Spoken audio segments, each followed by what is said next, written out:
Les dirigeants des 7 plus grandes économies du monde sont au Japon à l'occasion du G7. Outre la question du terrorisme et de la crise migratoire, c'est la relance de l'économie mondiale, particulièrement atone, qui inquiète les pays les plus riches de la planète. Pour relancer la machine, l'Italie et le Japon plaident notamment pour augmenter davantage les dépenses publiques. Comme vous le savez, le Premier ministre du Japon a pris des mesures économiques qu'on appelle les Abenomics. Et je crois que ce programme pourrait s'appliquer à d'autres économies dans le monde.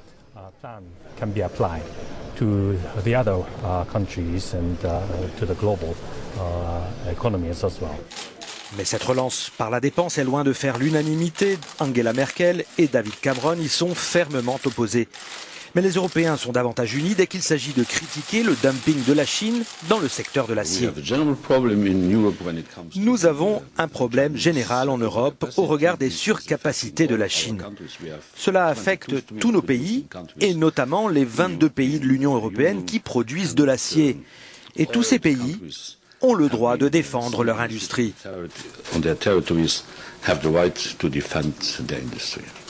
La Chine, justement, deuxième économie mondiale, elle ne siège pas au G7, mais il en a été beaucoup question. Entre commerce et géopolitique, l'expansionnisme chinois inquiète sérieusement ses voisins.